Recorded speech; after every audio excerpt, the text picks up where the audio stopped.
السلام علیکم ورحمۃ اللہ وبرکاتہ۔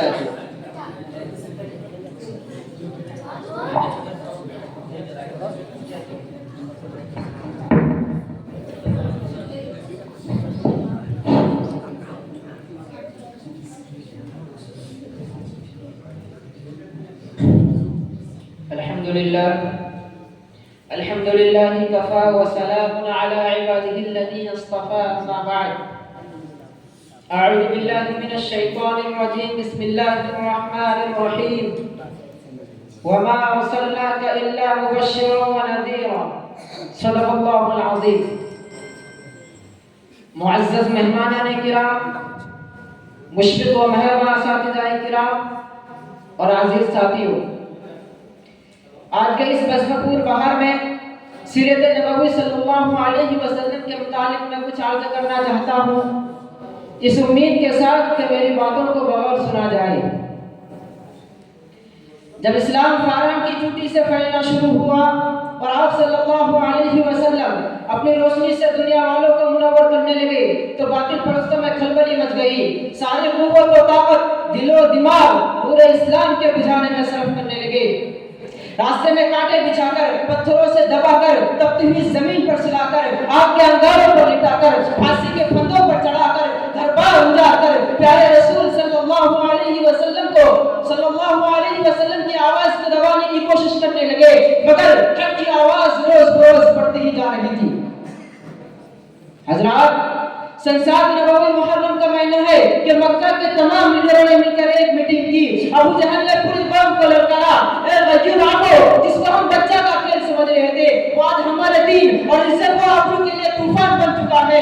جس دین کا چرچا محمد کر رہے تھے، ان کے ماننے والوں کی تعداد روز بروز بڑھتی ہی جا رہی ہے، ہمارے خداؤں کی توہین کی جا رہی ہے، جھلایا اور ٹھرایا جا رہا ہے۔ اس لیے عالم کے بہادروں، اب پوری طاقت سے آگے بڑھو، ورنہ وہ دین دور نہیں کہ مکہ سے ذلیل و خوار ہو کر نکلنا پڑے گا۔ ابو جہل کی تقریر نے پوری قوم کا گرما دیا، طرح طرح کی تدبیریں پیش کی گئی۔ بڑی دیر کے بعد ایک ہولناک تدبیر پاس ہوئی کہ محمد اور ان کے ماننے والوں کا بالکل بائیکاٹ کر دیا جائے، ان سے خرید و فروخت، صلاۃ و قرات، لین دین بالکل بند کر دیا جائے۔ چنانچہ ایک عہد نامہ لکھ کر خانہ کعبہ کی دیوار پر لٹکا دیا گیا۔ یہ پوری قوم کا فیصلہ تھا، اس کے خلاف کرنے کا کسی کو اختیار نہ تھا، کسی کی مجال نہ تھی۔ مسلمانوں کو شیب ابی طالب میں بند کر دیا گیا، راستے پر پہرے بٹھا دیے گئے۔ مسلمانوں میں بچے، بوڑھے، جوان، عورتیں سب تھی۔ کھانے کے سامان دھیرے دھیرے ختم ہو گئے، درختوں کے چھالے کھا کھا کر، کاٹے چبا چبا کر دن کاٹنے لگے۔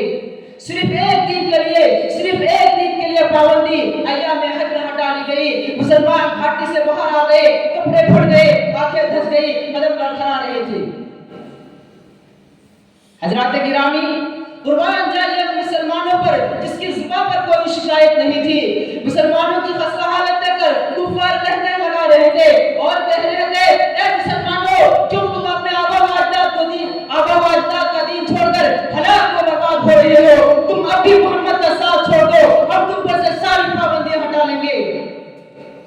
مگر مسلمانوں نے جواب دیا، اے کفار سن لو، ہم حق پا چکے ہیں، ہم دربار محمد میں اقرار محمد کر چکے ہیں، اسرار محمد ہم پر بھول چکے ہیں، انوار محمدی سے ہم فیضیاب ہو چکے ہیں، گفتار محمد نے ہمیں محو کر دیا ہے۔ لہذا ہم طوفان سے ٹکرا سکتے ہیں، خون کا دریا بہا سکتے ہیں، آگ کے بستر پر سو سکتے ہیں، بھوک سے تڑپ تڑپ کر دم توڑ سکتے ہیں، مگر مصطفیٰ کی رسالت کا انکار نہیں کر سکتے۔ اس ابتلا و آزمائش کے بعد پورے 3 سال مکمل ہونے والے ہیں۔ خوراکیں ختم ہو گئی، درختوں کے پتے اور چھالوں کو بھی ختم کر ڈالے، عورتوں کی آنکھیں دس گئی، جوان بھوک سے چکرانے لگے، پھول جیسے بچے ماں کی گودوں میں تڑپنے لگے۔ اس گھاٹی کا سب سے چھوٹا بچہ عقیل اچانک اپنی آنکھیں کھول کر اپنی امی سے کہتا ہے، ماں میں بھوک سے مر جاؤں گا، مجھ کو بچاؤ ورنہ میں مر جاؤں گا۔ ماں کے زبر کا بندھن ٹوٹ گیا، وہ بے تحاشا اپنا سر زمین پر پڑھنے لگتی ہے، سر پھٹ جاتا ہے، لوگ اسے سنبھالتے ہیں اور وہ یہ کہتی رہتی ہے کہ مجھے چھوڑ دو، میں اپنے لفظ جگر سے پہلے ہی مرنا چاہتی ہوں۔